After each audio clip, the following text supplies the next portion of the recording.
In today's video, we're going to check out an amazing blitz game with Magnus Carlsen involved like you have never seen him before. He is playing with the black pieces against a very strong grandmaster from Armenia. His name is Sargsyan and it's played in Title Tuesday on chess.com. It's a blitz game, 3 minutes for both players, 1 second increment per move. But some amazing things are happening on the board. It's a very short game and you don't want to miss a thing. Make sure to subscribe to the channel if you want to see more of Magnus, his blitz games and many other interesting chess games which I'm going to cover on the channel. Stay tuned for more, guys. Here we go. Sargsyan starts the game with the move 1c4. We have the English opening. Magnus goes for e5, g3, knight f6, bishop g2. And here there are many different ways of playing. You can try to open up the center with d5. You can make a developing move like bishop c5. Anything is possible here. Black here play the move h6. It's a remarkable move, but has been played many times before by strong players, including Magnus himself. What's the idea of this move? Well, it's a sort of a waiting move. And, well, you anticipate that the bishop ever will come to g5, so the bishop can't do that. It's covered, this g5 square. But after the move knight c3, the main idea is that now the bishop can actually go to b4 with the idea to trade itself on c3. So we do get an imbalance in the structure. That is what white is usually aiming for. But after the move e4, interestingly, Magnus deviates from a game he played in Norway chess just a few weeks ago against world champion Ding Liren. In that game, he played this. He played the move d6. Knight ge2, and then he decided to go back to c5 with the bishop, which is an interesting idea. The idea is that you want to control the d4 square. But, okay, it was an Armageddon game, but the main point is that white can actually just try to occupy the center here with the move d4. And after, like this, taking on d4, white is just a bit better thanks to beautiful pawns on c4 and e4. Obviously, Magnus has studied that game. He felt like he needed to improve his play, so instead he played knight c6. After knight ge2 by Sargsyan, he played bishop c5. So obviously, having the knight on c6, it is impossible now for white to play the move d4. So instead we get the move d3, black goes for the move d6. And also another interesting thing is that back in 2011, Magnus Carlsen had reached exactly this position in the World Blitz Championships against Vladimir Kramnik. And Vladimir Kramnik played here the move h3. This time, Sargsyan went for the move castling kingside, but that also gives black the opportunity to play here the move bishop g4 to pin the knight on e2. Now h3 was played, but after bishop takes e2, queen takes e2, black always has the possibility to jump with the knight to d4. It's a very nice square for the knight to hit the queen.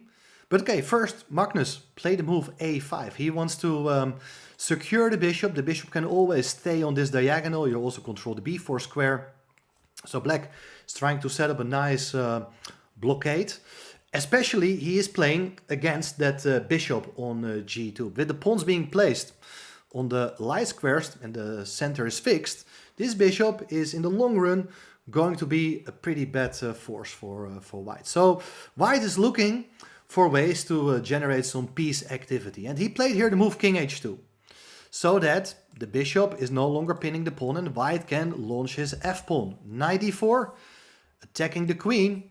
The queen goes back to d1. It's not really a bad place for the queen as there's no knight jump to c2 anytime soon. c6, that's also one of black's plans to be able to play d5 anytime or maybe later b5. In any case, the knight on c3 cannot jump to any of these squares. And white played f4.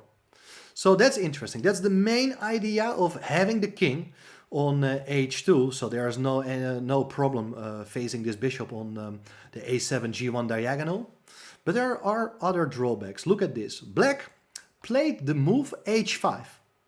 And that is very interesting because the idea is that the rook wants to contest the king on the h file. For instance, knight g4 ideas are something serious to reckon with. But bishop e3 is played. so that if ever knight g4 is going to be played, you can take and you can always come back with your king to g1, as the bishop neutralizes the pressure being exerted by the bishop on c5. But how should we evaluate this opening? Well, honestly, black is in very good shape. If he drops back with a knight to e6, he just wants to trade off the bishops, because it's all about the pieces which remain on the board after the exchange. And after, let's say, taking on c5, you can take back with the pawn. And well, there are now a lot of holes on the dark squares. The queen can come in. If you ever take on e5, knight e7 with the aim of coming to e5, recapturing the pawn. And look at this bishop. It is stuck. Black is in fantastic shape. But this all didn't happen, as Magnus played solid, but a little bit too soft move. Queen e7. He just wants to overprotect the pawn. Now the queen comes to d2. And still, black is doing all right here, I believe. I mean, if you take on f4, for instance, it looks like there's everything to play for.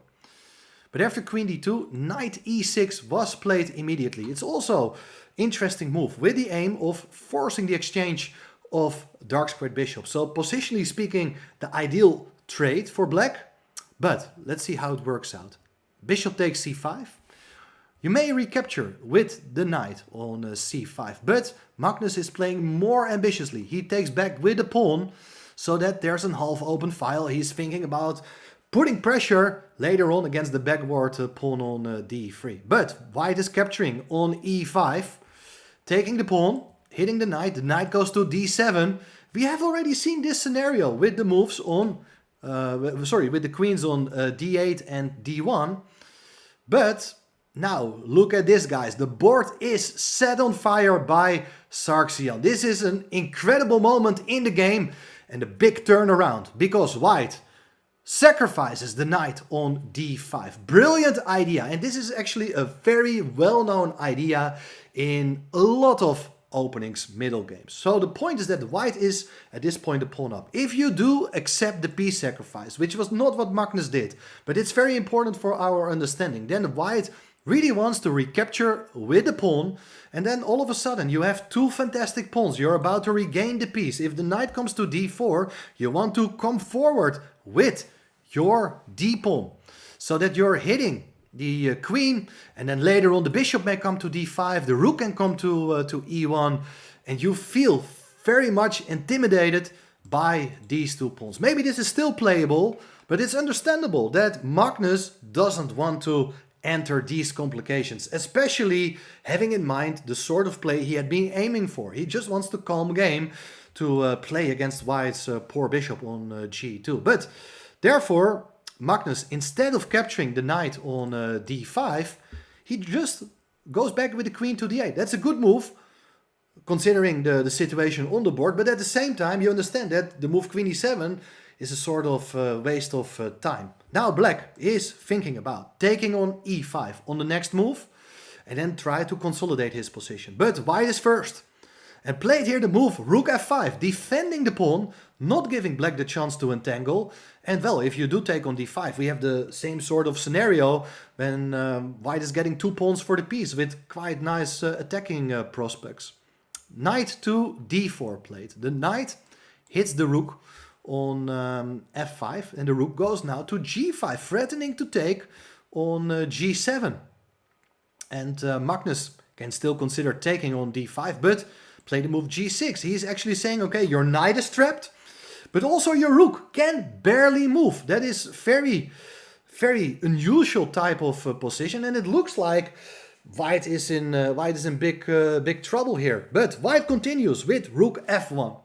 Including the remaining piece into the attack. The half-open f-file. White is dreaming of some attacking ideas against the pawn on f7. But what should black do? I mean, probably you can still consider taking on d5.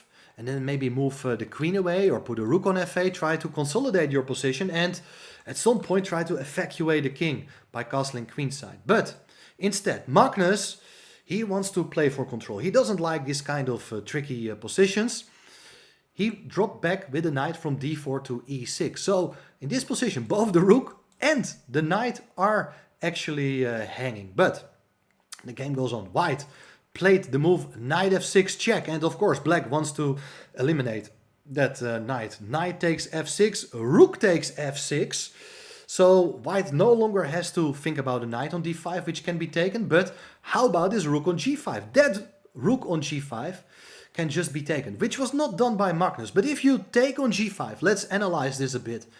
White is going to recapture with the queen, and the plan here is to play a move like e6, to remove the pawn from f7 so that you can take on g6. And I mean, your bishop on g2 is not good, but look at black's pieces. They're all still on their initial squares, and white has a crushing attack through the center. So that is definitely something you don't want to play. And Magnus says, okay, I don't have to take now on g5. I can do that a few moves later as well. He first played the move queen e7. So that the queen is trying to hold on to the protection of black's position, supporting the pawn on f7, supporting the knight on e6.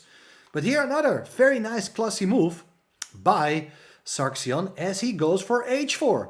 It's not like he's protecting the rook. He mainly is thinking about activating his worst piece. So if the bishop comes to h3, it is threatening to take the knight on e6. And if you would have to take back with the pawn, then the pawn on g6 can be taken. And well, then all of a sudden white's rooks are coming alive. So what should be done here? Well, hard to say. Maybe move like rook d8 can be considered to improve the rook. But Magnus felt tempted here. He decided to take now on g5. Very understandable move. After queen takes g5, though, he felt like, okay, everything is under control and I can castle queenside. But oh my god, what happens here? Magnus just horribly blundered, overlooking white's next move. Rook takes c6. Game over. White is winning the queen thanks to a discovered check. As if you recapture on c6, it's queen takes e7 and it's over. Game over. White is up a lot of material and all the remaining pawns are going to be taken as well. Magnus resigned here on move 26. Remarkable. But let's go back. Did Magnus just underestimate or overestimate his position at this point? Because after queen takes g5, he is an exchange up. But what is he going to do next? Look at his king. Also the king is not able to castle kingside. If you do that, it's rook takes g6. It's the mirrored version of this discovered check. You're winning the queen also in this line. So what to do instead? I mean, it's difficult to say, but if you play a random move like rook d8, trying to get the rook involved, then white's idea is to break through with the move e6, attacking the pawn on f7. If you take on e6, it's queen takes g6, check. And if the king goes away, well, then it's rook f7. And once again, you're winning the queen. So you see that white is really threatening to open up the king's position in the center. And probably the position is just lost already. Even if you insert a move like rook f8, so that after the same line, the rook is controlling the f7 square. But white can prepare everything with bishop h3. So that after, let's say, rook d8, you play the move e6. And, well, if you ever take on e6, it is rook takes e6.